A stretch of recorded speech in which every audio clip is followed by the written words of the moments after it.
Okay.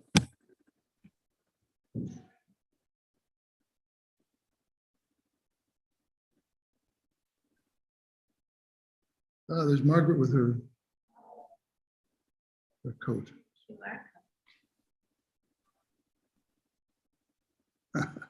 Hi, Jean. Okay, we're live.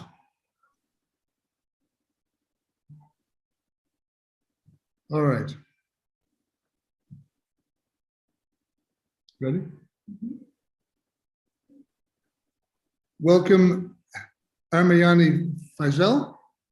Yeah, thank Our you. 35th, yeah. You are our 35th guest. And Okay. we're broadcasting from Capri, Italy. I'm going to close the door here. It makes a little noise.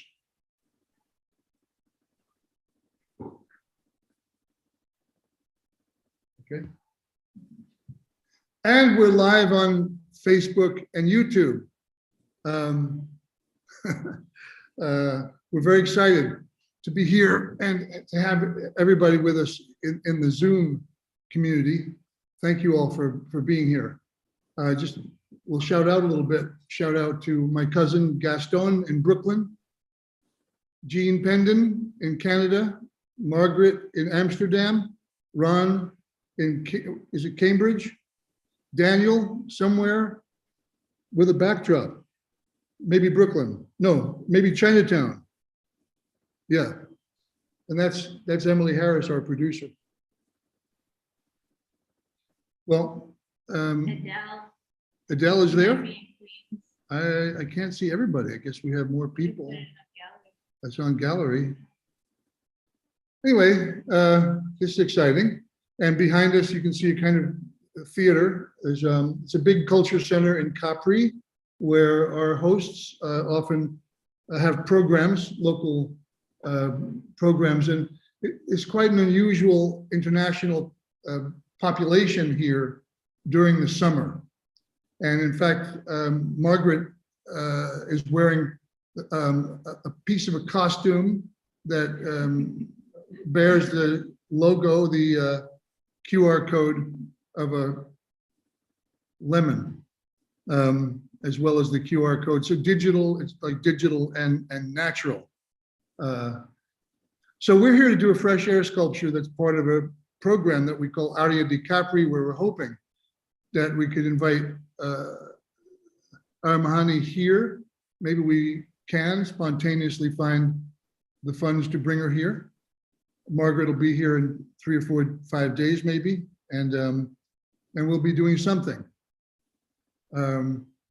Jean Pendon was our most recent guest on the Tuning Fork 34th show. Thanks, Jean. And ARAHMAIANI, how have you been? Well, yeah, I'm ready. Yeah, you were recently at the Documenta, yeah? That's right. How was that experience? Well, actually, I was there during the preview before the opening. Okay.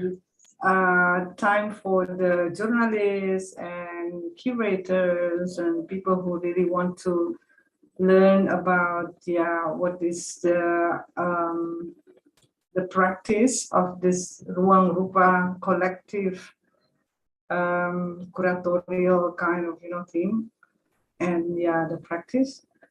It is really interesting, but then I didn't attend the opening because I had to go back to FEISAL to work. To teach. Yeah, to teach, right? To teach, that's right.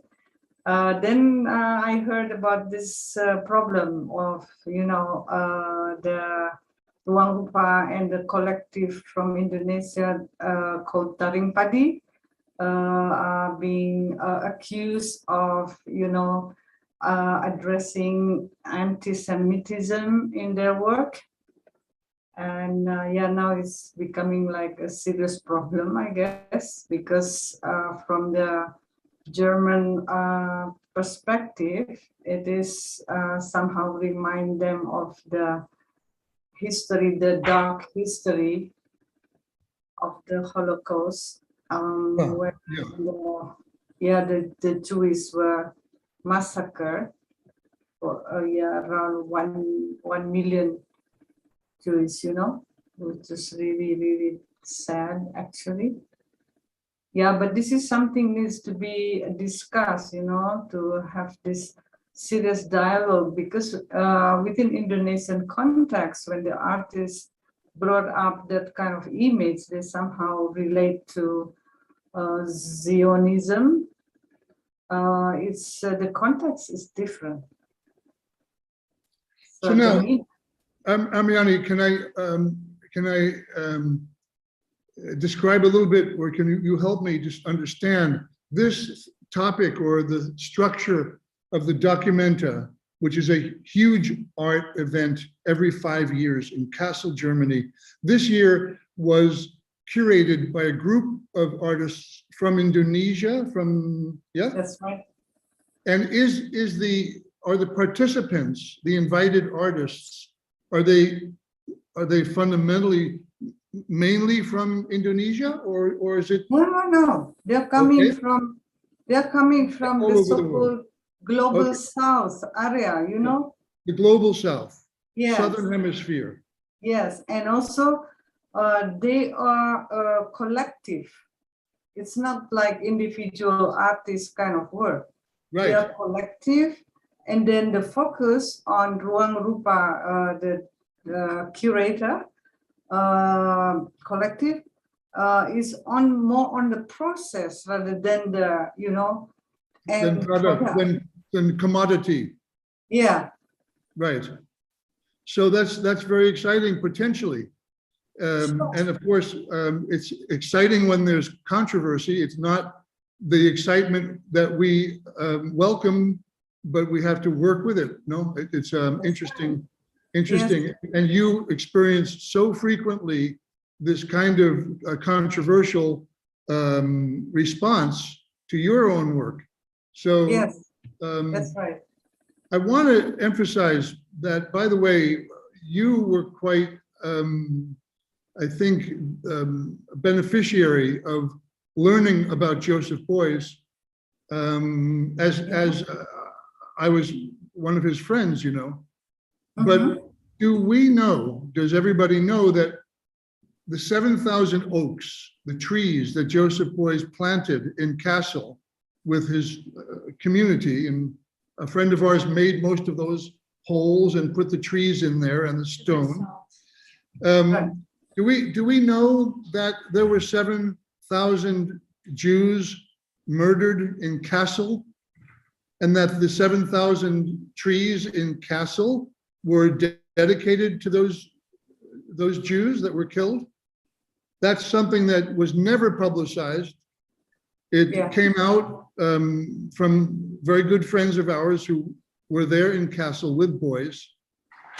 And I was with Beuys the year before the Documenta before the Oaks. So that was Documenta 7 for the 7,000 Oaks. So I think, this topic keeps recurring about, genocide, about, these sorts of horrors that happen. What is your sort of approach in your work when you have this kind of challenge of misunderstanding or prejudice? You've been put in, I don't know, very compromising circumstances yourself. When you were at the Venice Biennale or about to go, you were detained because you were Muslim and they thought there was some suspicious behavior that they had to monitor. Yeah. Yeah. You were observed overnight in your hotel bedroom by a Pakistani Muslim agent of the customs police or something like that. Yeah. So what positive things can come from what's going on in Kassel? And then let's go more into your work in depth now that we have a little bit of momentum. Yeah. Well, I think, the positive thing, and that's also what I want to do, because I'm actually also part of this collective from Hong Kong, the Asia Art Archive. I'm joining also this collective on this event. The way I see it, from the positive side is this is actually a good moment for, having a dialogue from these two sides, the so-called global South and global North, because there's a lot of problem that we need to resolve, but how to do it, I think the best way is by having a space to discuss, having this intensive dialogue to try to understand each other and learn from each other. This is a good moment, I think. Yeah, so you're especially saying that now we have war, in Ukraine and Russia. Yeah, I think, people needs to sort of have this kind of dialogue, connection, interact, and maybe doing something together to prevent, catastrophe, serious catastrophe. ARAHMAIANI, you must anticipate some measure of difficulty when you begin a project. Do you think that the planners, the curators for Documenta were perhaps anticipating that there would be a potentially challenging situation? And was there space provided for public debate, for example? Yes, actually, when they begin to have a problem early this year, where they are being accused of, having this anti-Semitic kind of attitude, actually they consulted it also with me, because that's what we have been doing. They asked my help for, becoming the consultant, because they say they don't really have experience working in Germany with German people, right? And they asked me to become a kind of consultant. And I said, of course, I will do it, And then when this problem started to come up, I already suggested them, hey, why don't you just open a space for dialogue and discussion to, explain each other, say different perspective, yeah? So then people could understand its context and the meaning may be different from one to another, although maybe the image looks similar, but the way they understood and read it could be different. But then it didn't happen because the city mayor telling them, don't worry, this is gonna be okay, and we will protect you, Yeah, and then the Ruang Rupa, of course, the curator, they sort of like, oh, okay, of course, because they're just like guests there in Castle, right? Yeah. And when the city mayor say, oh, don't worry, it's gonna be okay, and we will always protect you. But then when I came there for the preview, I still talked to Ruang Rupa. A friend said, hey, why don't you open this, because somehow I've been working in Germany for a long time, right? And I understand something about the, the culture and also that dark history that still can become problematic. Yeah, so that's what happened. And then, suddenly there's this, kind of serious sort of problem coming up. Because then, there's almost so many media bringing up these problems, and then all just like seeing the problem from one side only. Yeah. Well, the media is fantastic as a power, So if you can work with the media as a kind of material itself, and you can, point to the media as a kind of cause effect, and work with this cause effect. This is something that Boys and I talked about a lot, the media. Yes, but there's something strange going on, I have to tell you. Even, I mean, my colleague, they're German, also they sort of becoming worried about this. You know why? Because most of this media, like have this similar opinion. And they're all like, yeah. And then what happened, the work of this collective Taring Padi from Indonesia, yeah, they didn't even ask them about what is the story behind the images that is considered to be anti-Semitic, right? They didn't ask about it, and then they just remove it. Yeah. That's not really a good way, it's like really authoritarian kind of, way. And what I know, even my students here from Pasau University, they don't really like it. They say this is authoritarian and German is not supposed to be like that. This is a democratic country. Yeah. But, Now, yeah. Look, we are in a very turbulent time socially. The COVID makes the groups more tight, more defensive. People feel safer in their group. Okay. So there's this kind of concentration of, sometimes opposite forces. Margaret made a comment here in the chat that the right-wing fascist groups are rising in Germany. And maybe that's part of the strong reaction. So let's just talk about the COVID phenomenon and also this time of divisionism in politics and socially. When you worked in South Carolina recently, what was your kind of feeling, impulses about the United States, for example? And do you see parallels in other countries where you work in this context? Can you talk a little bit about your process? Yeah.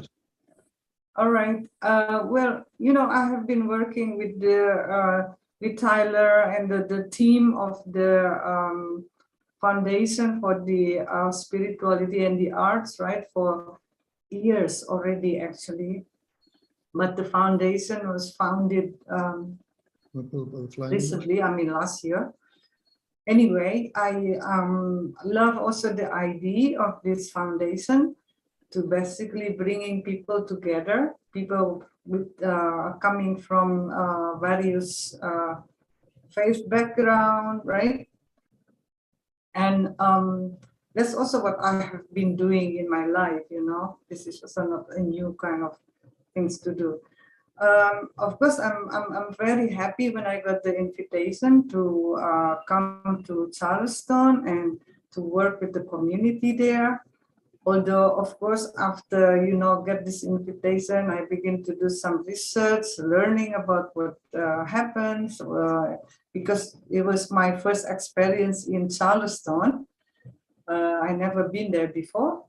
But yeah, I know a little bit about America, of course, because I spend sometimes from time to time in New York. I have a community there that I have been working with since years ago. But now, besides this project that we are seeing, this project is about flags, right? Yes. And identity. Tell us a little bit about the flag project and in the context of South Carolina, which occurred in early June, no? Early June? Yeah, early May. Early May. Okay. Yeah. So actually, the flag project started in 2006 in Yogyakarta, where I'm based in Indonesia. I begin to work with the community of Islamic boarding school community after that area hit by huge earthquake. Yeah. And then this work somehow continue. I mean, it's still ongoing until today. And I have created 3 versions of the flag project. One is the global version. oh, sorry, four actually. And the second is the Malay Arabic version, and then the Nusantara or Archipelago of Indonesia version, because there's so many tribes living in the archipelago. And then the latest one is the so-called Eurasian version, Europa and Asia kind of dialogue version of the flag project. So what I have been doing with this project, besides creating the flags, right, with the keyword, important kind of keyword coming from communities that I work with, and then create it into a flag. Yeah, for example, there's a keyword like compassion or love, but then also something else like nature, or yeah, many. So each community have their own concern, right? So they give this kind of keywords, and then I created the flag with the community, the Muslim women community in Yogyakarta. Okay. Yeah, so the work is not just about making flag and perform it, but also I have been working with some communities dealing with the problems they have to deal with, especially focusing on environmental issues. You know, these environmental problems nowadays is happening everywhere. You know, the impact of the so-called climate change is already happening everywhere. So, you know, all the community then really also, we have to do this. Yes, that's right.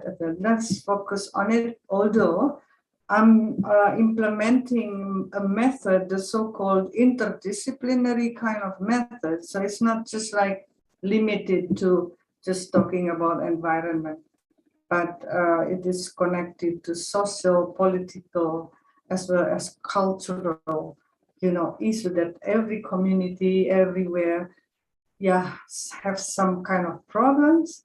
And my role is actually as a tool for exploring the creativity.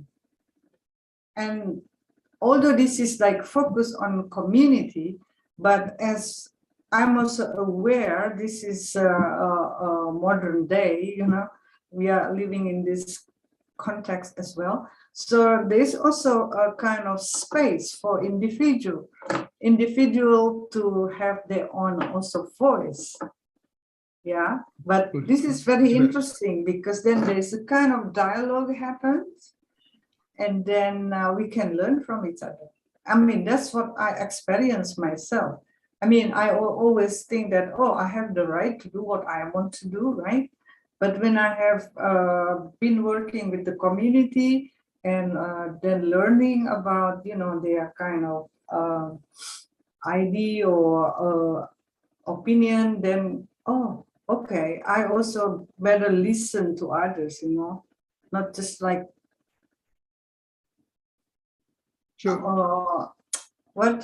just like be myself and just follow my ego. Yeah. Yeah. Okay. That's what I learned from this experience anyway. You have been working for decades in this social practice space. You are also a teacher. How many countries have you worked in where the projects still continue? For example, we know we're going to talk about Tibet, very important project. But you've worked in many countries, yeah? Yeah, of course. Yeah, Tibet is one of successful kind of, you know, community-based kind of project. Besides, of course, working also with the community in Indonesia, but also in Germany and in Netherlands, and then in New York, and then in Canada, and also, of course, Thailand, Singapore, Malaysia, Philippines, Japan, yeah. Did you? Sorry. And yeah, and this is really an ongoing kind of project. Like, for example, I'm going back to Thailand. Well, actually, next month I have to go to Istanbul, and I'm going to work with the community in Istanbul as well. So what does your community cultural activism look like? What is your methodology? Oh, okay. So my methodology, as I earlier explained about, focusing on environmental issue, but with the so-called interdisciplinary kind of approach. So actually, we can touch any issues that the community has to deal with, yeah, because each community maybe have their own also problems and concern. But what I also realized after working with them is about how the culture, tradition, and culture, also dealing with a serious situation, problematic situation, because the kind of tradition somehow considers like old-fashioned, and then a lot of people, they say, this is old-fashioned, we have to go now to this modern, way of thinking, and just focus on that. But what I have understood so far, what I learned so far, when people cut off from their cultural roots, they become like having this kind of so-called identity crisis problem, because they don't know who they are anymore, and they just want to copy what supposed to be modern, but the way I see it, they become just like robots, Right. So you're sort of like reviving the connection with the cultural identity, but based in the sort of agriculture, history, the yes, of course, spiritual ritual, all this kind of experiences that wake us up into our body, into real connection, with tactile connection with the environment. That's right. That's right. So this is like also a way to remind the people about, their kind of wisdom, the forgotten traditional wisdom. Because from what I have learned so far, this old culture or tradition, usually it is somehow connected to understanding about nature and how the connection of human being with nature is in harmony, yeah? While what is happening today, what happens, how, nature is just seen as object and then being manipulated, exploited, yeah? And then we destroy the nature. Well, nature is actually our home, yeah? So if we destroy it, oh, wow, that's really like weird. ARAHMAIANI, to tell us what is in this picture that we're seeing. Okay. We come back to this theme again and again. Yes, this is connected to that thing that I try to explain you guys. Yes. This is a performance I did in Chiang Mai in Thailand, many years ago, 1997. At that time, that's also what I try to bring up, how to connect the traditional or culture wisdom with the modern knowledge, yeah? Because what I have seen, they are Buddhist, right? It's a Buddhist kind of tradition and culture there. And I did this performance actually in the Buddhist sacred places.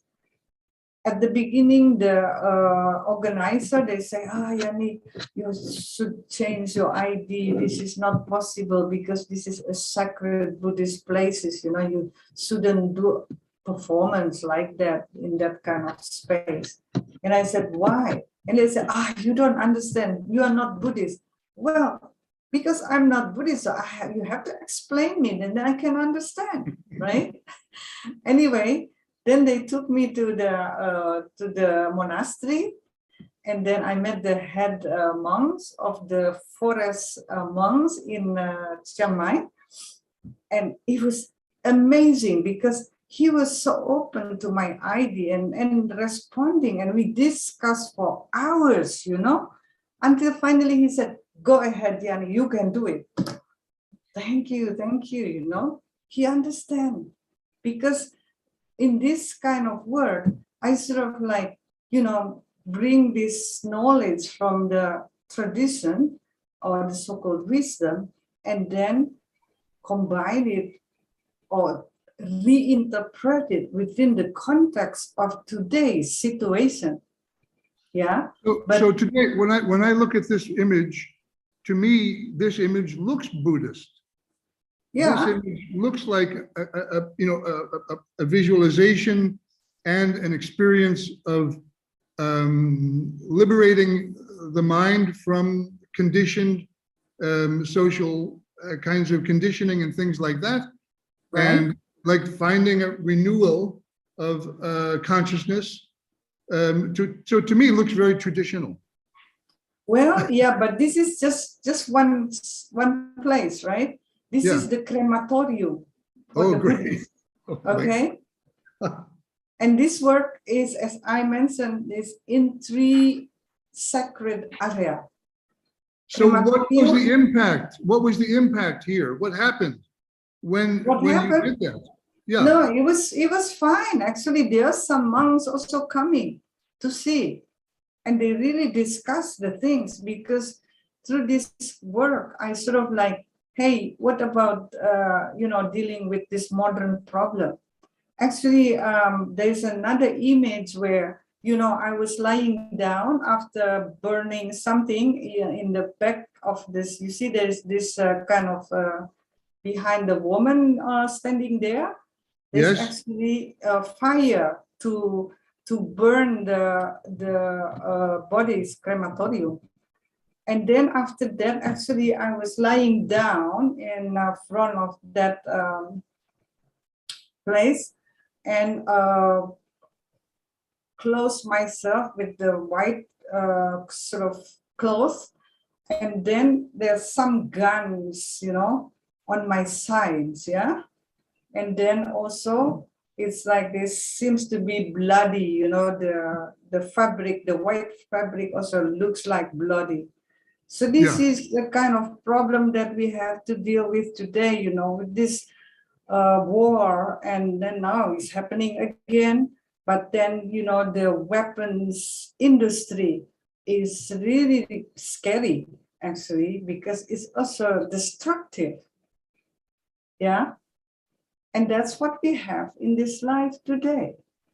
And then with this, I don't know, the discourse on the political sort of, area seems to be pushed into that kind of, situation where people divided and then rule, by people in power, and then they fight with each other, and then, creating war again.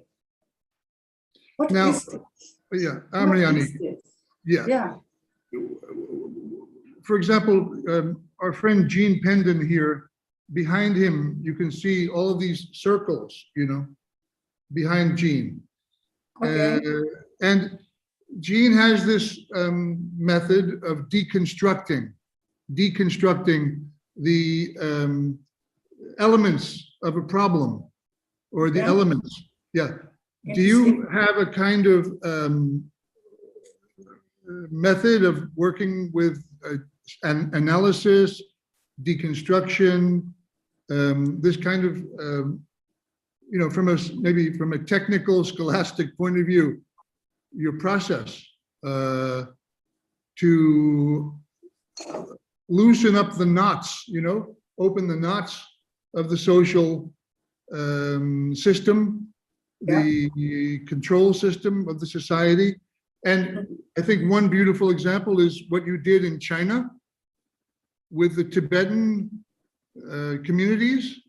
Yeah. Maybe you can take us on that journey with you. We're going to show some pictures from Tibet. Okay, sure. I can tell this experience working in Tibet since 2010. How did it begin? How it began the Tibet project? Well, actually, at the beginning, I was being invited by Contemporary Art Museum Shanghai in Shanghai, and then the curators coming, one from Indonesia and one from China, and then they selected my flag project. Okay, and then I sort of like, because there's no such practice. That was 2010, right? There's no such practice in China at that time. I know that because I used to teach in Art Academy Guangzhou, for a couple of years. So I have many friends, artists in China. So that's why I know the art scene there. And then I said to the curator, you should give me then an opportunity to work with the community in China, maybe for a couple of weeks. So then people will really get it, will understand what does this mean with this so-called community-based kind of art project. Yeah. And then, there's an earthquake in Tibet. And then, luckily, I have this assistant. He's a young artist from Shanghai named Limu. And he helped me because I said, that's an earthquake. When I started doing the flag project in Yogyakarta, it's also because of the huge earthquake hit the area, right? And I said, wow, that sounds like my cup of tea. Yeah, I'm interested in going up there. Anyway, so I went with Limu up there, and Limu helped me because, of course, I don't speak Chinese, and then Tibetan, of course, no way, because I never learned about Tibet before that. But ARAHMAIANI, excuse me, there's a picture of you with the Dalai Lama. Yeah. And tomorrow is his birthday, Oh, right. Well, actually, anyway, I got there, I met the Tibetan, especially the Lama, the monks in Tibet, and then I got to learn about their situation, of course, how it is as, a significant area in context of environment, because it's known as Asia Water Tower and the third pole. So this is one of the largest ice field on Earth, beside North Pole and South Pole. But then another aspect that is important is that the tradition in the monastery, especially the Yellowhead or the Gelugpa sect, which is actually led by the Dalai Lama, is actually coming from my country. I didn't know at the beginning. I was shocked. That's why I said to the Lama, I want to learn about this, because this is a shame that, this is my ancestor heritage and I don't know nothing about it. And then he said, okay, if you want to learn about this, you have to see your teacher from your past life. And I said, what? Teacher of my past life? At that time, I didn't really get it. But then he said, okay, anyway, even I don't understand, but this is a way of learning, right? And he said, then if you seriously want to learn about this and you need to see your teacher from your past life, you have to go to India, because your teacher from your past life is Jowo Rinpoche. They call it Jowo Rinpoche in Tibet, which is Dalai Lama. So that's why I met him in 2013. And then since that time on, I have been learning from him about this forgotten heritage from my country, from my ancestor, actually. So your mother's side was more from the Buddhist Tibet side, actually? Right. So biologically. Well, actually, it's not Buddhist Tibet. I have to explain this more clearly, I think, because this is, you know, the kind of culture that has been developed in Indonesia. At that time, the name was not Indonesia. Some people call it Nusantara. Anyway, it's an archipelago, the largest archipelago on this earth. And it is a very open kind of area. So all culture coming there, from Hinduism, Buddhism, of course, animism already there, then Islam also coming. And then, when, what years? What time in history? That's already since thousands of years ago. Like Hinduism started in like early 4th century, for example.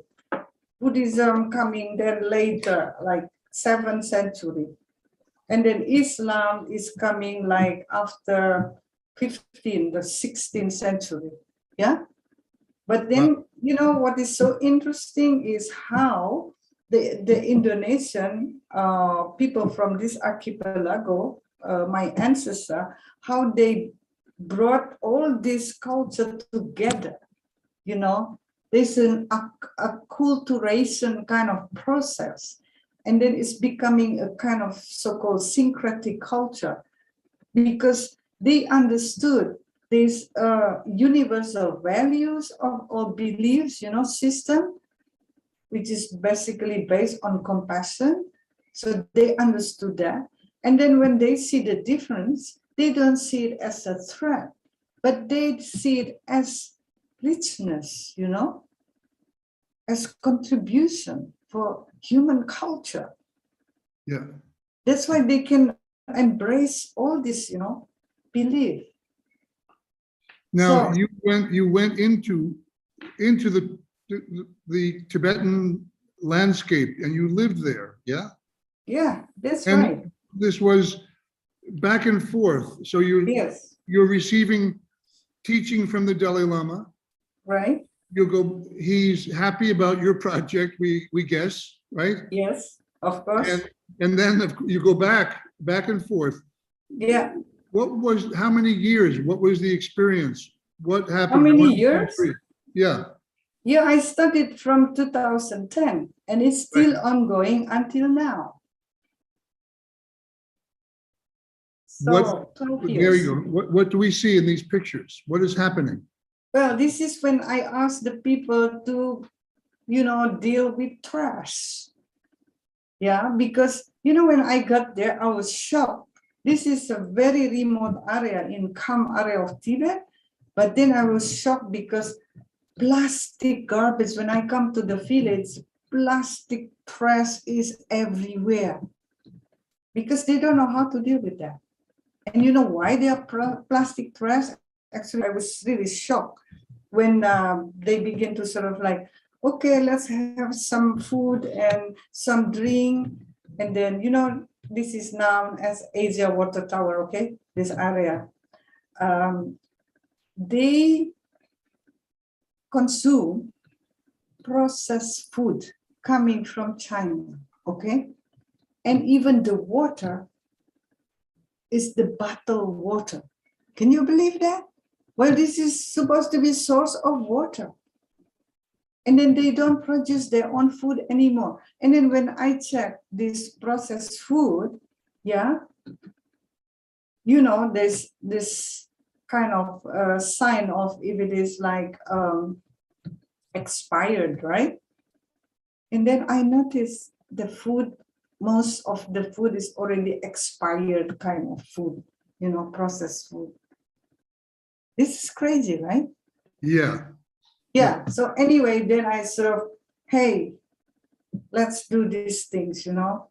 First, we have to clean up the garbage. And then I begin to introduce the so-called recycle program.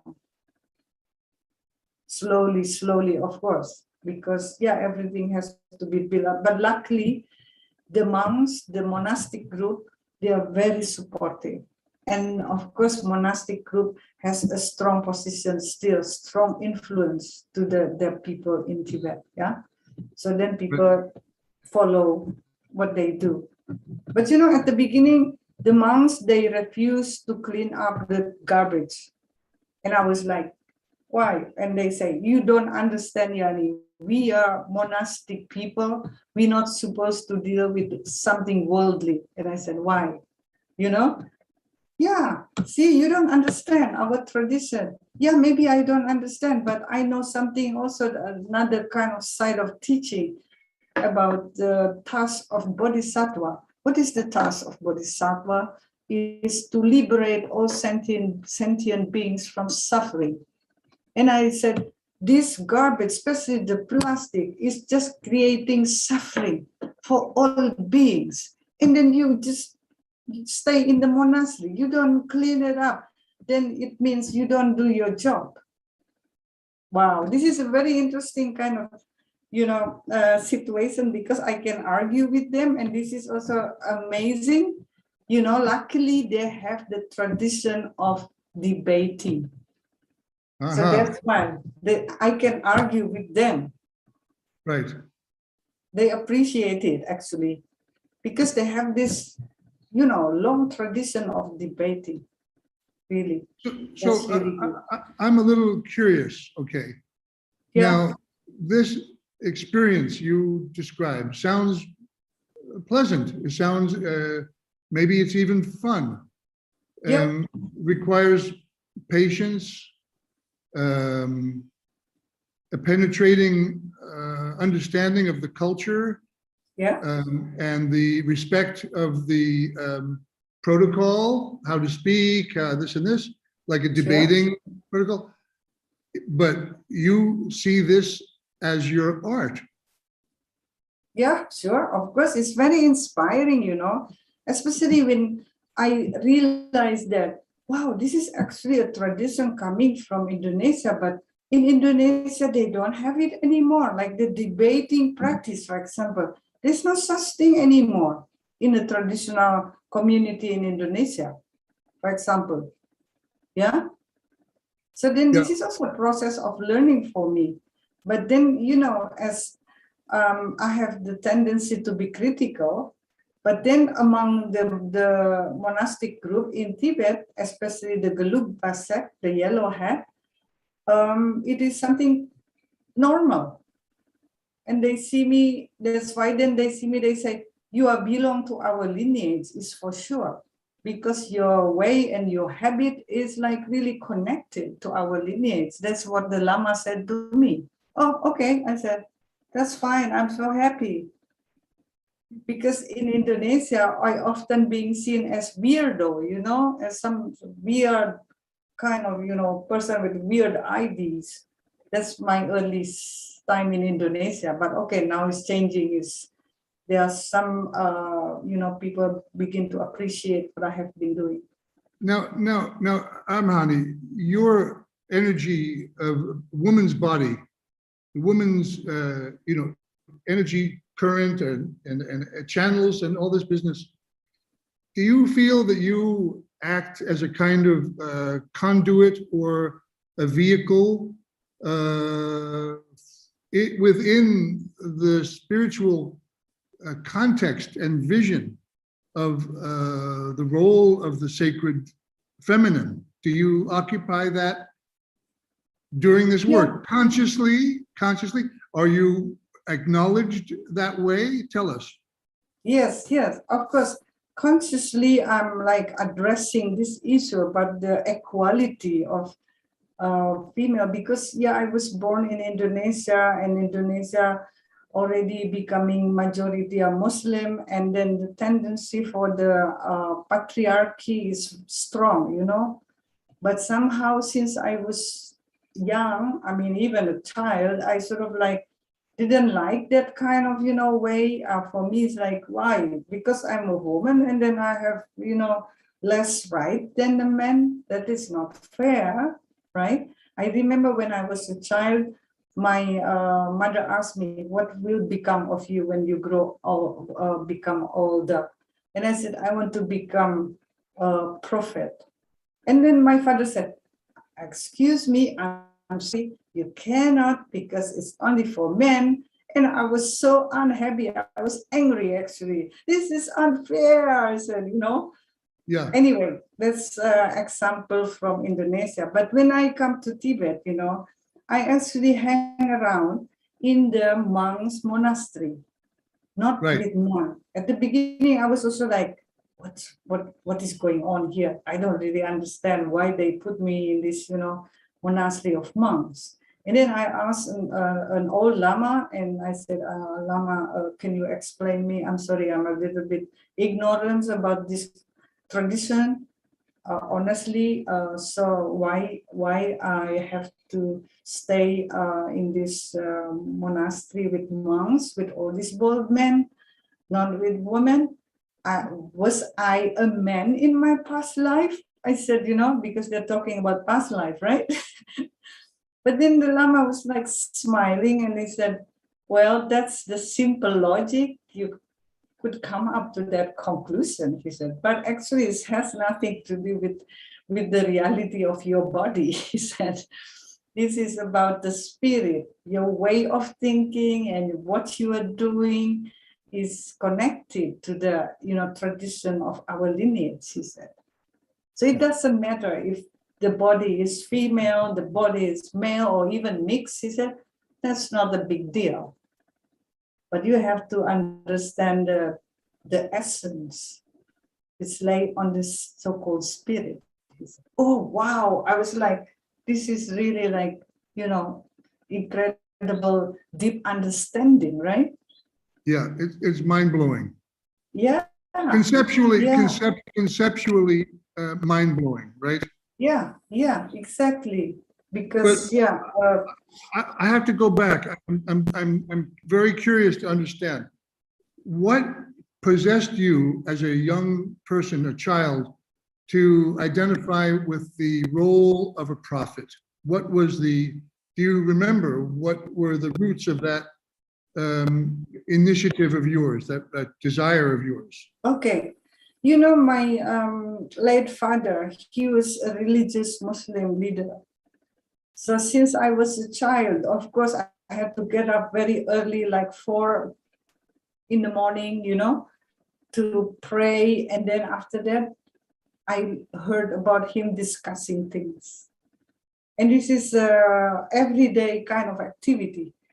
And then, of course, you know, he was talking a lot about Muhammad, the prophet, and it's like very important figure with of lots of achievement in life. Yeah, and then it's inspired me as I sort of like, oh, Pa, I want to become prophet, you know.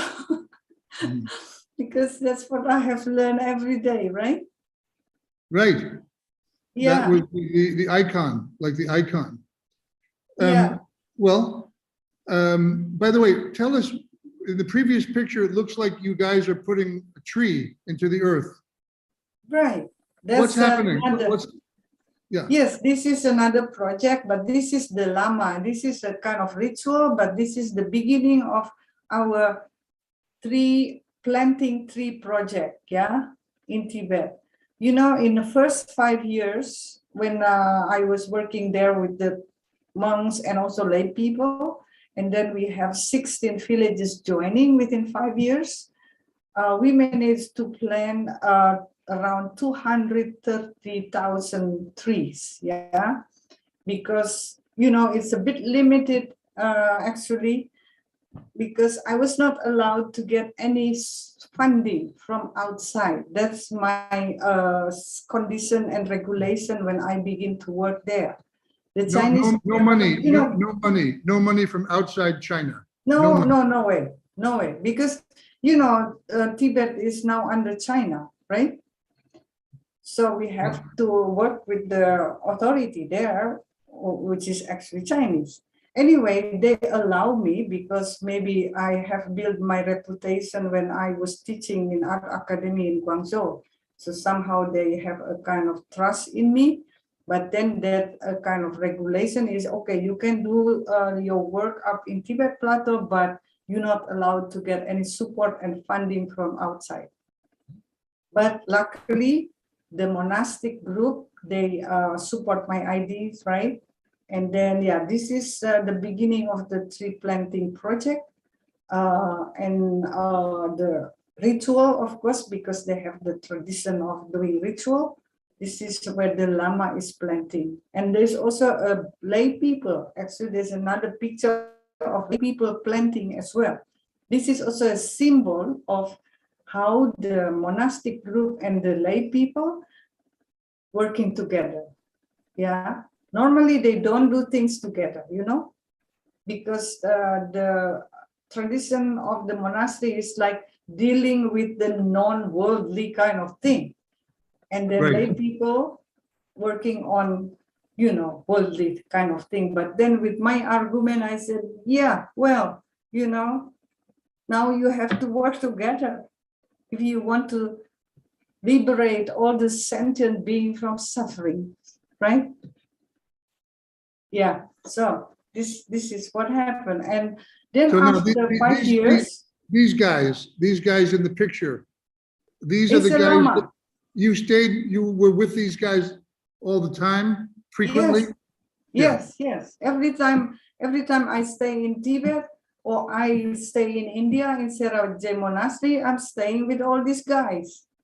How long you stay? 2 weeks, 1 month, 1 year? Oh, in Tibet, I can stay the longest time is 3 months. Every time I come there is 3 months is the limit, you know, because everything is under Chinese control, right? Right, right. But in India, of course, I can stay longer. It's more easier. Okay, so the monastery got behind your initiatives, and there was some kind of evolution of conversation where they could listen to you, outside person. Yes, although a I have, woman. Yeah. yes, although I have to argue with them. So I have to come up with the good argument. And then they will go, okay, Yani, you're right. We follow you. Okay, good. So Right. this is fascinating kind of work. Yeah. And then eventually you had support from China? Yes, after 5 years of doing, you know, managing the garbage, recycle, planting trees, reviving organic farming, reviving nomadic culture and lifestyle, and then creating alternative energy, yeah, everybody can see, you know, the real result. It's not just about theory, right?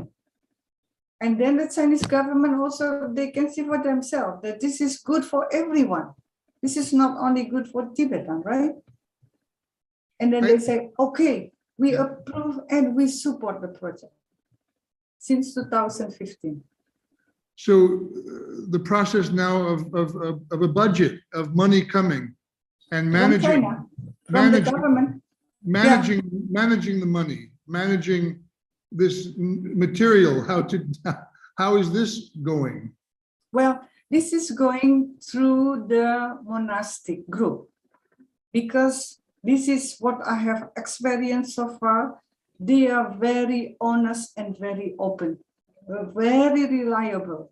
That's why people also trust them.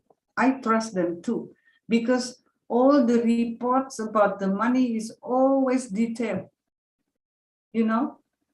Well, now, what about your Western friends or other friends who perhaps, you know, think that you're working with the Chinese, you know, like you're like agent of the Chinese, you know, Secret Service? Or, I mean, is this a kind of, you hear this sometimes? Well, I heard actually, you know, when I met the so-called Free Tibet activists. You heard about that, right? Free Tibet activists. No, I don't know I don't know what that is. Personally, I'm a cultural activist because I don't want any trouble. Okay, they are the group of people so-called Free Tibet activists. They are Tibetan, but also there are some non-Tibetan, including Westerners activists, you know? So they mean students for Free Tibet and other?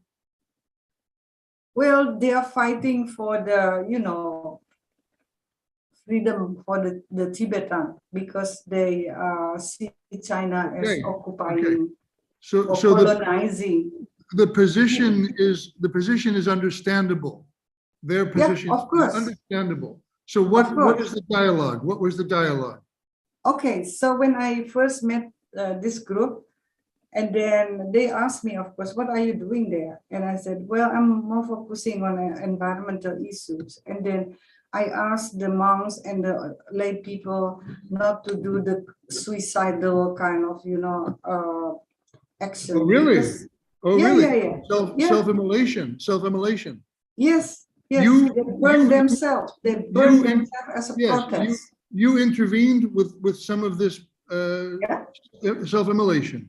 Yes, but directly to the suicide person or through the lama, yes. through the Lama, monks, and lay people. I said, please, don't do that, because there's no kind of, good result out of this kind of action.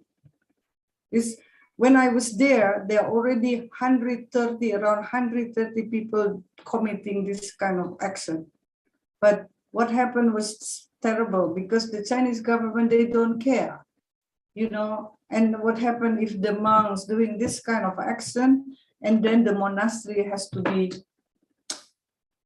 shut down. right. So what is the point? What is the point of doing this kind of thing? Right? So what was the conversation with the students or for free Tibet?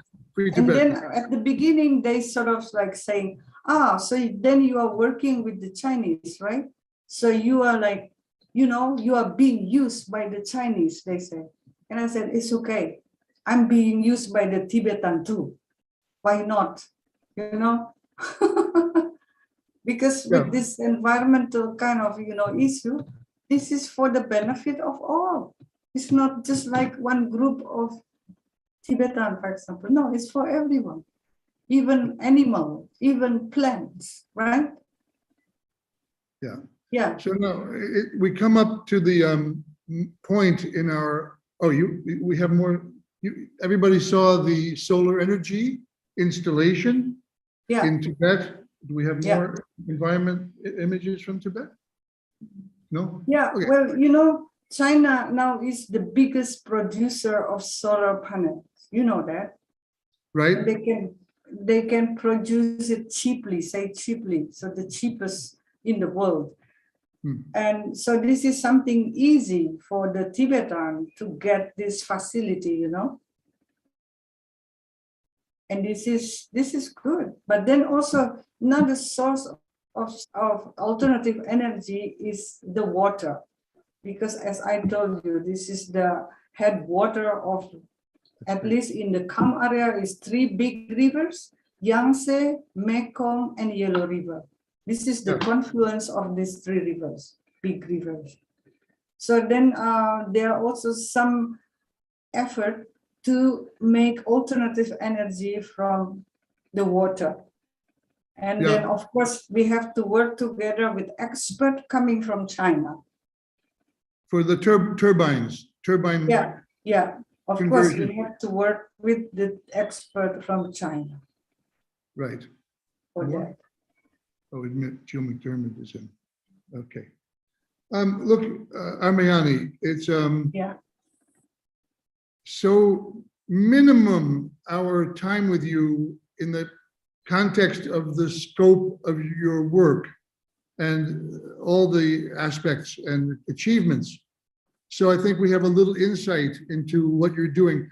But before we go to the group conversation where people can ask you, talk with you, we have many comments from people, on the board here in the Zoom.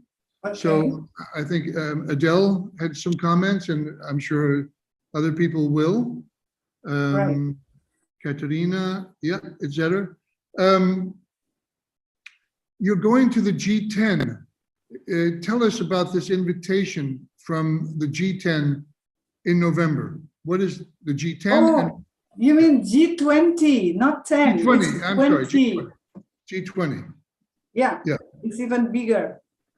It's double, Yes, so they are going to have this meeting in Bali Island in November, 15 and 16 of November. And then they have this interest in having also artists involved to have exhibition of their work. The curator actually coming from America. His name is Lance Fung. Yeah, he's Asian American, I guess. And then they choose one artist from every country, except from Indonesia. There are two artists, which is myself and Pirus. Pirus actually an old man. He used to be my teacher in the art school. Oh, how beautiful. Yeah, so that's yeah, wonderful. So And I'm this going to teacher, meet him. did your teacher encourage you into this, stream of work that you're doing? Well, he is one of my supporter when I was saying, I was so rebellious, considered to be rebellious when I was in the art school. That's why I was kicked out from the art school and I was imprisoned by the military when I was still, student in the art school. Yeah, but he's Okay. one of the teacher who supports my kind of, rebellious idea anyway, critical idea. So I'm happy to hear What that. what is your wish for the G20 art intervention? Well, I really hope that, because I heard that one of the main focus is about environment and food sovereignty, which is, of course, very important, right? Yeah. Yeah. So, and I'm supposed to also, beside making this kind of painting, because they're going to have a kind of painting and then make a huge lamp, and they're going to put these lamps of this artist, yeah, being invited in the sea area. So it's gonna be, becoming like a very fantastic kind of installation made out of this artist's work. But for with me also, they want me to do performance. Yeah. Okay. Yeah. So I'm thinking about doing performance with my community in Bali, because, I've been working also with the Balinese community for ages, for a long time. Yeah. Sounds Yeah. great. It's wonderful. Congratulations. Yeah, We're with you. Maybe okay, thank you.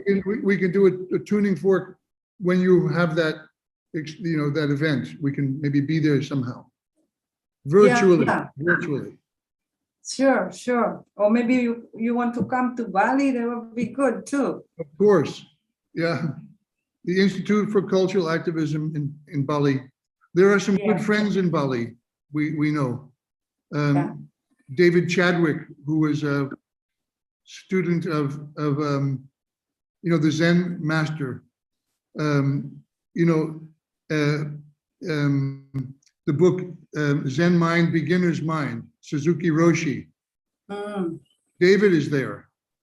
Now, what are we seeing this picture here, Armani?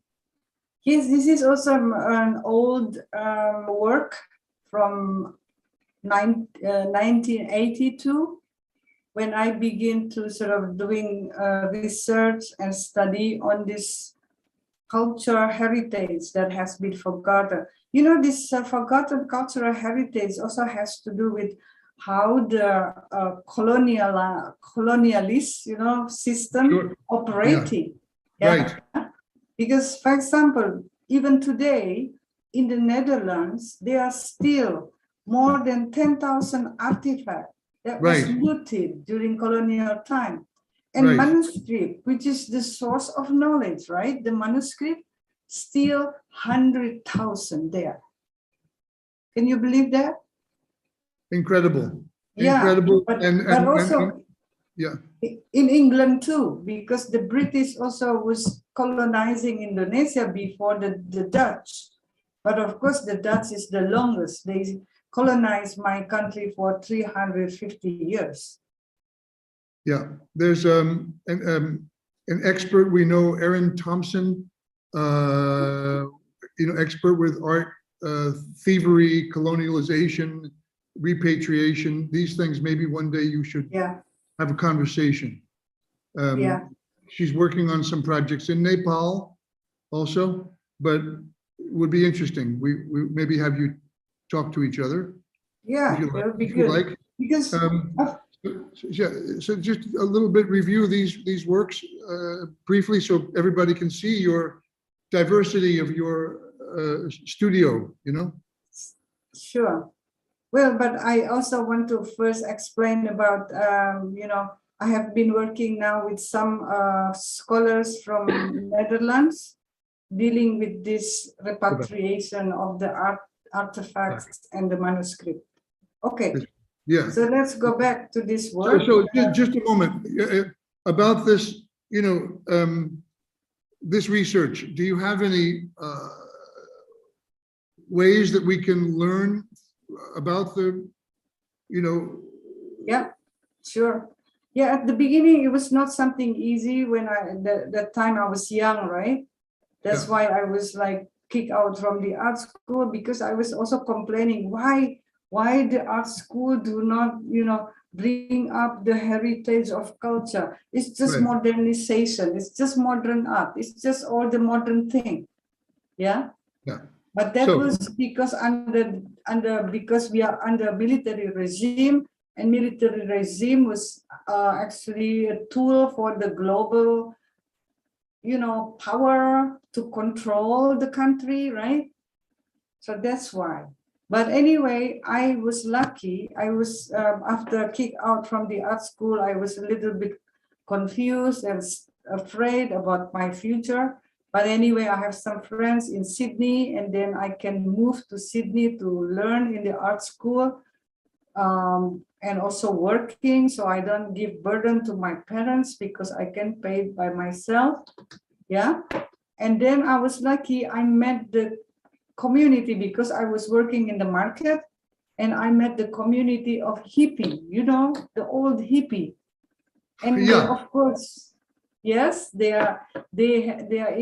have knowledge about traditional culture from Asia, and especially coming from my country. So then I can have the access for the library. I can read the books about the heritage from my ancestor. Where in Indonesia, you can hardly find this kind of stuff, Yeah. During that time. Anyway. Look, just tell us briefly about this work that we're seeing here.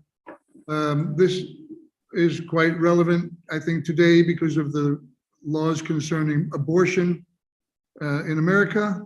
Another example of a kind of colonialism of women. Yeah. Perhaps.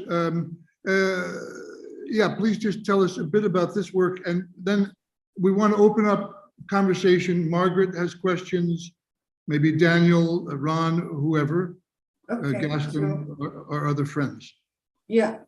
Well, this work is called "Do Not Prevent the Fertility of the Mind," but I'm using symbol related to female's body, right? So this is like connection between the female body, but also about talking about the freedom of mind, which is very important. And then I was born and brought up in this under the dictatorship of the military regime in Indonesia, where there's no freedom at all, to explore your mind. So that's why I created this piece of work based on my understanding and awareness that I think, human being has the right to have, freedom to explore the mind. But then at the same time, the woman, also have the right for their body, to have her own control over it, not being controlled by others. What is can you just tell us quickly the elements? There's a stool, there's some vessel on the stool, there's fluorescent it's actually light. Blood. The vessel has a blood. It's also symbolized, when talking about the fertility of woman body, of Yeah. course. Yeah, there's this menstruation, right? So that's why this white thing on there in there is actually this is for this, how do you call it? Maybe Emily remember the name in English when we have menstruation and then we use this Sanitary napkins? yes, sanitary napkins. Okay. So I created this piece of work with this sanitary napkins and In the background, on the yes, you see, look like yeah. wall Looks like bricks. Looks bricks, like right? bricks. But it's actually made out of sanitary napkins. Great. Yeah. Yeah. Okay, let's open up the table, the whatever conversation. Sure.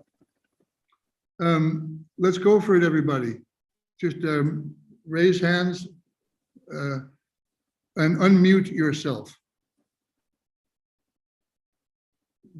Gaston, are you trying to unmute yourself? Looks like there's a man struggling with his, computer. There he is. We hear you. My question is, how difficult is it to travel to these different countries without knowing the language? That to me must be a big challenge in your work.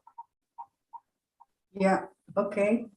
Yes, of course. With the different language, it's not something easy for me to work with the community. But luckily, for example, in Tibet, young people, lots of them learning using English because that is becoming an alternative kind of language for them to communicate with another Tibetan living in India. Yeah. And they have the so-called WeChat, is like WhatsApp, right? But everything is under control. Okay. So they have to be careful. Is that a satisfying response, Gaston? Yes.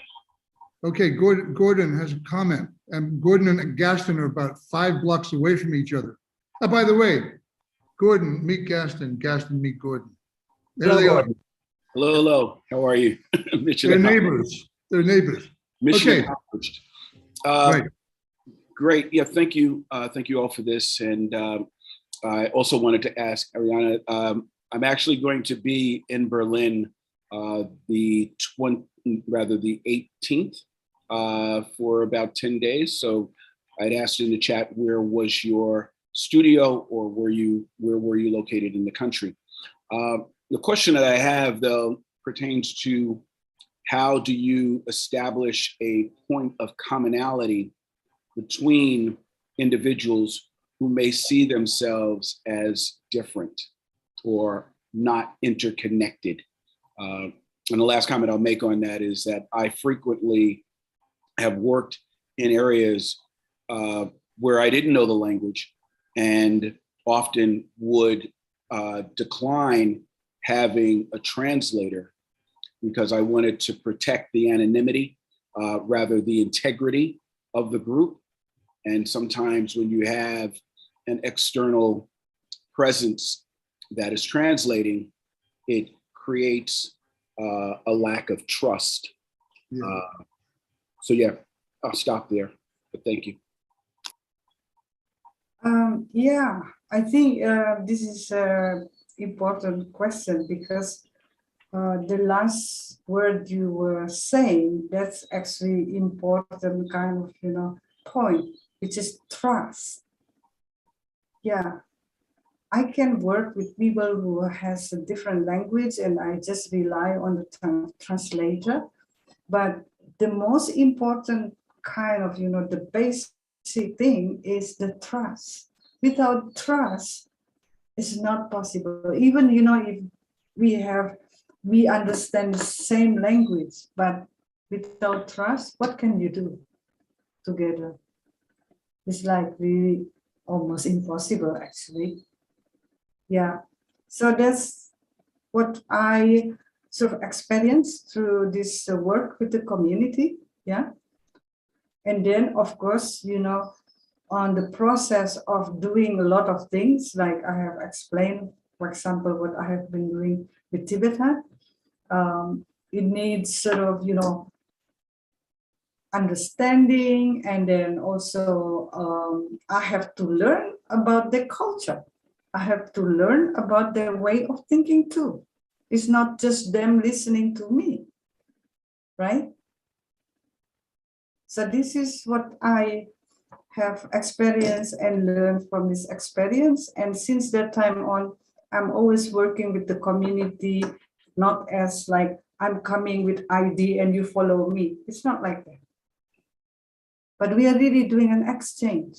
And this is also how we build trust with each other. That's so great. So great, Amayani. Yeah, Gordon, is a brilliant question. When I went like this gesture, I meant like, you know, because the translator, who's the translator? You know, like, Well, so, the translator, at least from my perspective, is the heart. And if you speak heart to heart, life to life, then it transcends all boundaries. You know, it's a lesson that I, you know, had this great gift of being able to film and interact with His Holiness the Dalai Lama. And when I was filming him, I think I shared this with John and with Emily. I was filming him and invited by Nicholas Freeland in a very small audience with His Holiness. And as he went around the circle and interacted with everyone, he then stopped in front of me and my camera. And my position was, I'm invisible, I'm not here, I don't exist. But of course, His Holiness sees beyond that and extended his hand. And finally, eventually, when I did shake his hand, the lesson was that in that moment, for whether it was 15 seconds, 30 seconds, a minute, I don't know, but in that moment, all that existed was he and I. And I think that that's such a beautiful life lesson, because it's so easy to get caught up with everything that we're dealing with day to day. But if you're able to interact with someone, you know, where they only exist and you're connecting life to life, heart to heart, then that establishes the basis for trust. It establishes the basis for commonality. Yeah, I agree. Are you in Berlin or are you in Germany? Yes, I am actually teaching in, not in Berlin. I used to spend a lot of time in Berlin before I move on, teach in Passau. Passau University is about 4 hours from Berlin. This is in the Bavaria area. Yeah, so if you would like to come here, this is a very beautiful old city. One of the most beautiful city in Germany that is, they survived Second World War. It's amazing. Every city in Germany is said to be the most beautiful city in Germany. But this is very old. This one is very old. For example, this is also a center for Catholicism in Germany. Really? So the oldest cathedral is built here, on the 10th century. Wow. Yeah. I will be in Potsdam and in Berlin, but I will ask, you know, some of my hosts what the possibilities are, and we'll get your information from John and Emily and communicate. Okay. Also, friends, that would be nice. Gordon, you're going to be not far from Kassel, where the Documenta is, which we spoke about at the beginning of the show, which is now sort of being scrutinized painfully for exhibiting what they have been arguing is anti-Semitic art. So you might want to be looking at the beginning of our show to listen to a little bit of what ARAHMAIANI was discussing about that. Hi, there's Jill down there. Jill McDermott. Jill introduced Hi, us. Emily and I. Jill.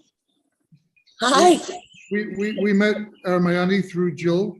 Jill is also our partner at the Grace Exhibition Space, where we usually have our tuning fork transmission. But today, Jill, we're in Capri, so that's how it goes. Nomadic Institute. As ARAHMAIANI knows, the nomadic is so special opportunity, special opportunity. I'm getting messages on my cell phone from people watching you, ARAHMAIANI, on Facebook and YouTube. Somebody said, "Wow, she's awesome." Oh, Are thank you? you. Are you It's awesome? true. Are you awesome? Do you feel, ARAHMAIANI, are you having any dreams lately that you would like to share with us? Any dreams that are sort of staying in your mind after you're dreaming them? Are you anything coming lately? Yes. What? Sure. It's a strange question, but Emily and I thought would be a nice question to ask you. Yep. Well, actually, my dream is, and I've been trying to do this, but this is not something easy, I know. I want to connect one community to the other. The community that I have been working with for sure, but also new community. You know, I've got a lot of invitation now, including, for example, from Israel and Palestine. I really have this dream of connecting the community in New York with Jill and friends, you know, but then connect to my students here in Passau, and then the group in Netherlands, and then Indonesia, Tibet, and then Canada, Victoria Island. I'm supposed to go there and work with the indigenous group, you know, in Victoria Island, but because of pandemic, I have to wait. And then, of course, Thailand, of course, you know, Asia, also China.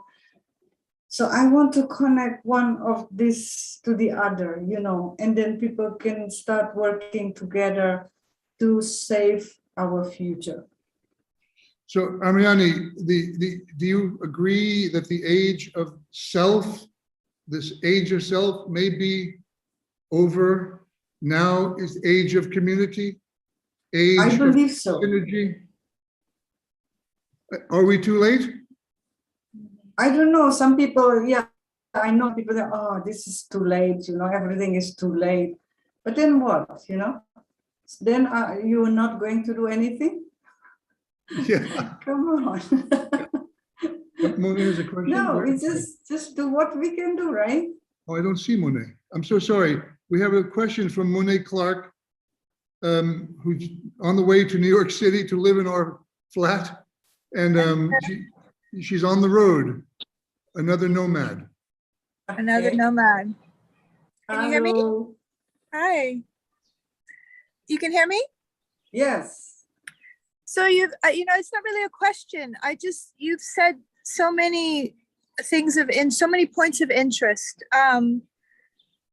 When you were talking about the hippies in Australia and how they had information, kind of the esoteric knowledge of your culture that was hidden from you during the military regime. And I thought that was so interesting. I was raised by back to nature hippies, and they often get this kind of in the politically correct era, they're downplayed because they say they're appropriating. But I say that my mother's half Filipino and half Caucasian, a little Native American. But I say in my family, she started the decolonization process by understanding esoterics and natural medicine studies from cultures all over the world. And so I think it's a really important contribution that we need to start inserting into the discourse as not appropriation necessarily, but a continuation of understanding indigenous perspectives globally. And that there are still some intact cultures that understand our relationship with nature, and we've lost that so much in the Western mind. But, you know, we can come back to it, and it's not necessarily appropriating, it's rediscovering our own indigenous roots, whatever culture we're from, there was a time when that culture lived more in harmony with nature. So you mentioned that. And I also want to say I'm so fascinated. I'm also work with Tibetan Buddhism and connected with John through that. I'm so fascinated that you had such a impact with the monks, but I guess you have this past life history, so they recognized you as a reincarnation. But as a woman, I mean, how extraordinary is that? Because it's so male dominated. And I struggle with that in Tibetan Buddhism. I love Tibetan Buddhism. It's given me worlds of tools as a person with a chronic disability and illness and stuff. But I struggle with the picture. Sometimes you see a monastery and it's just all men, you know? And I know they have nuns too. But how extraordinary that you spent this time as a kind of leader in a leadership position, kind of restructuring some things that they were doing and debating with them. And I know Tibetans well. I understand their debate tradition, and it's just extraordinary. So you're hopping all around the globe, touching on these issues that are so important, and you know, returning objects that have been stolen during colonialism. Anyway, I'm just absolutely fascinated and happy to be made aware of your work. So thank you.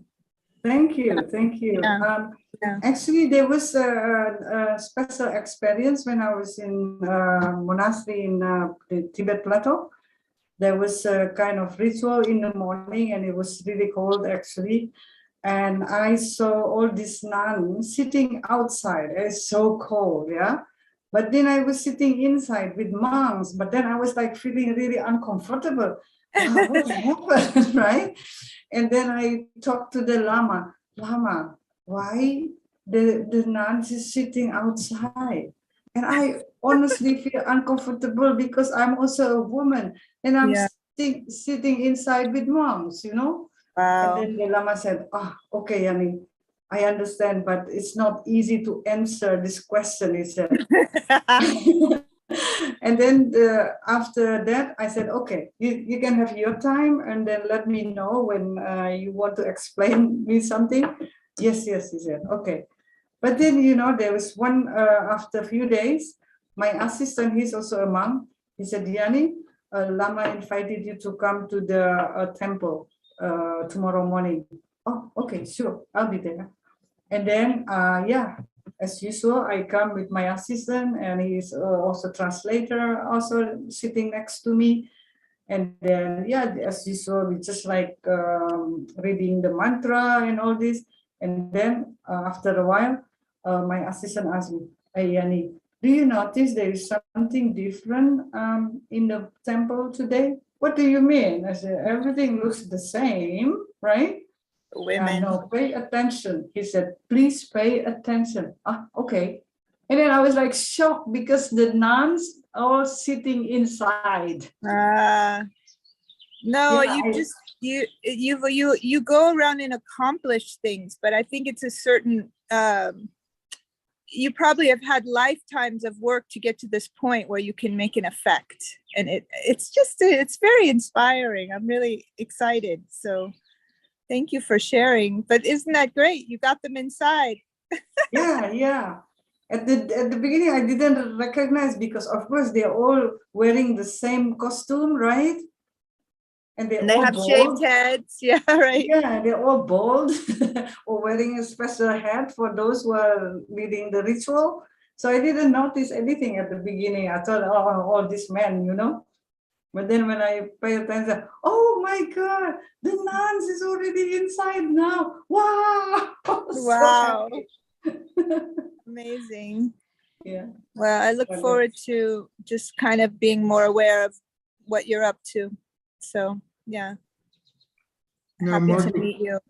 Margaret has a question too. And Monet, so great to see you. And thank you. Thank you. Yeah. Monet, Margaret now is there, yeah.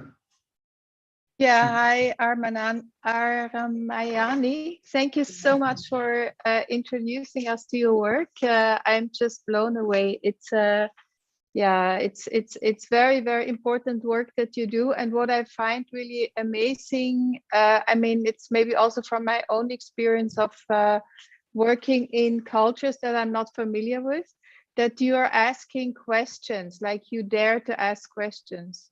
Because I remember when sometimes I would be working in Japan sometimes, and I remember this feeling of, you know, trying to be very careful because yeah, I'm not too familiar or not familiar enough with the culture, and also I'm too tall, you know, like I feel really tall among a lot of smaller people, and so I'm become very self-conscious and sometimes too afraid to make a mistake. So, you know, from like all the examples that you shared with us, how you are working in Tibet and in different situations where you know, you were new to a community. It's such an interesting approach that you take. Yeah, and I have two questions actually. I'm very curious to hear who you're working with in Holland. Sure. Yeah. Okay. So actually, last year I was in Holland for about a month. There was exhibition in Amsterdam Museum. And then this is a special exhibition because invitation coming from the king.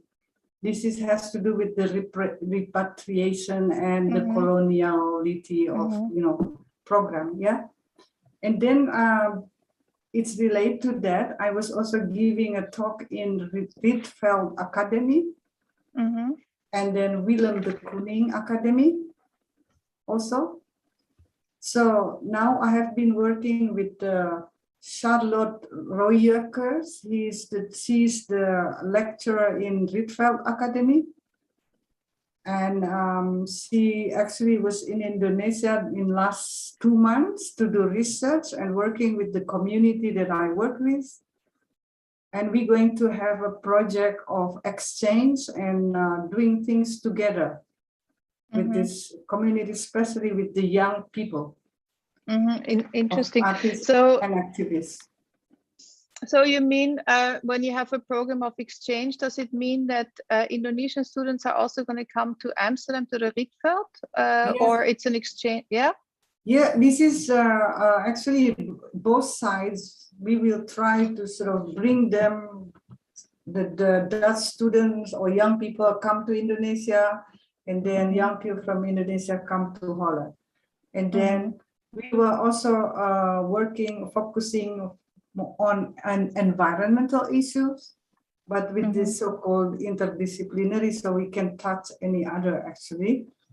But the focus is on environment because that's how they see. I mean, when I give the talk in the academy, all these young people also like saying, Yanni, we want to work with your young friends because we want to build, you know, our future.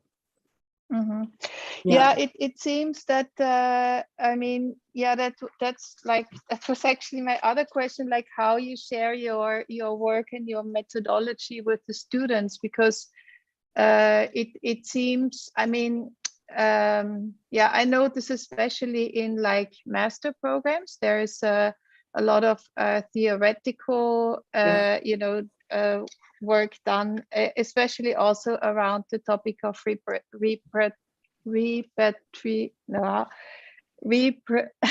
is the word? Repatriation. Yes.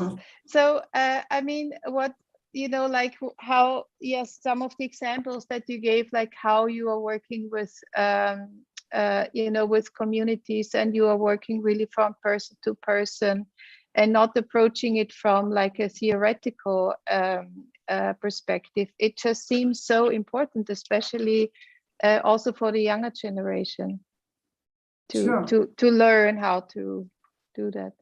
Yeah, well, this is, yeah, of course, interesting topic because, you know, I've been teaching in Passau University. This is a German university, Department of Southeast Asia, Faculty of Philosophy. So it's not an art school.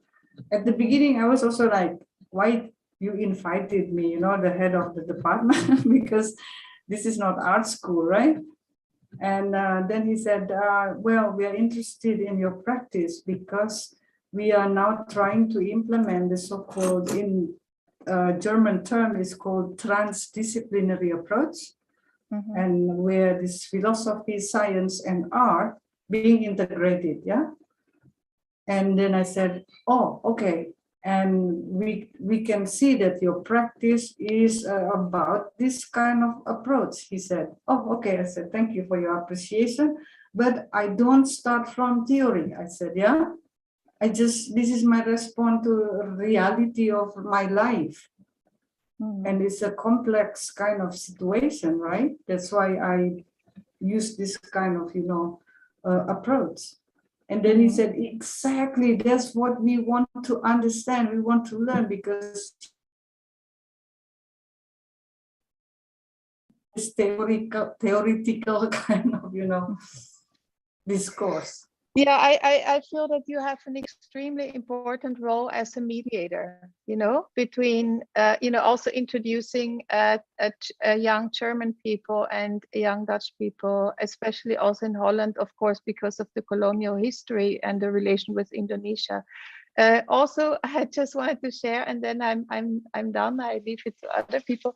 I'm teaching in Singapore, actually, at NAFA. And I definitely will share your work with my students in Singapore, because I have like a small class on critical studies, and the artists that I'm introducing them to, they all work, for instance, Dawood Bey is one example. And I mean, they all work somehow with communities, and it's all about trying to understand how artists are working with communities, especially in situations where they don't really, where it's really like difficult, touchy subjects, and where it's it might be difficult to understand how to work with the community. Yeah, well, okay, sure. Thank you. And actually talking about Singapore, I actually also already working with the community doing the permaculture in Singapore. Oh, nice. Yeah. What is last it? Year, yeah. Last year also I was invited by the Nanyang Technology University with Ute Mette Bauer also as the head of this group. And talking about also how art and, science and philosophy or spirituality, to be more exact, can be brought together. Yeah. So wonderful. Actually, I have been doing some work with the Singaporean, but of course, I'm really happy if, your student also interested in doing something together. Thank you so much. Yeah, well, thank you. So ARAHMAIANI, I have one question, and I just want to understand through you. Okay. What is your relationship with your ego? Oh God, that's complicated. Because everybody has this tendency to, to have the ego, and the ego is somehow can be so dominant, right? And then when you are aware that, oops, this is dangerous, because the ego also can give us problem, right? And can be, give us a very serious problem actually. So then I learned about how to become aware about and controlling my ego. And this is not something easy, of course. But I believe that if we can control it, then, we will be more happy. If we cannot control it, actually, we are becoming unhappy. We have trouble and trouble and trouble from time to time. That's what I experience anyway. So ARAHMAIANI, who is watching the ego? Who is that? Who is watching the ego? Yeah. It's ourselves. Okay. Yeah. Oh, well, if you have partner, maybe you can ask your partner also to watch it. Or the church, or the government. No. Not really. Or maybe, you know, this toothpaste, they sell toothpaste. If you buy this toothpaste, you feel better, you know. Okay. Okay. But you have such a confidence, ARAHMAIANI. You're a confident person. So is Well. that confidence your ego or is it yourself? That's interesting question. Yeah, I know. It's interesting. Yeah. But maybe you are a community. Are you a community? Yeah. I guess so. I'm always like seeing myself as part of it, you know, because from what my life experience, by having a connection to the community, it's also a kind of, you know, building awareness about what am I doing, you know? Am I going into the right track or am I just following my ego? Really, it's becoming like a kind of mirror, actually. Yeah, so I'm really thankful. Thank my communities everywhere because it's somehow, you know, giving me a kind of lesson and awareness about who am I, what am I supposed to do in this life, you know? Because before that, I honestly, you know, when I was like maybe like busy with just my own ego, I become frustrated and desperate actually, because It's like maybe, maybe it's like a real loneliness, really loneliness there. yeah, something like that, right? Yeah. Loneliness, and until I become like desperate, thinking about, you know, committing suicide even. Good. Yeah, true. Right. And I was lucky. I met the community, the first community that really like showing me, you know, the good track or the good way. Yeah, like the hippie community, for example. And then I also actually met at that time the punk rockers community coming from England because they're kicked out from England to Australia. And then they are busking in the market. And I love singing. I love playing guitar. Then I joined them, and then I learned about, you know, being critical on this globalization, capitalism. That's really punk rockers kind of, you know, ideology, right? So I learned a lot from them too. You see? We are unfortunately coming to the end of our show. Okay. But what a great time to say goodbye on this topic.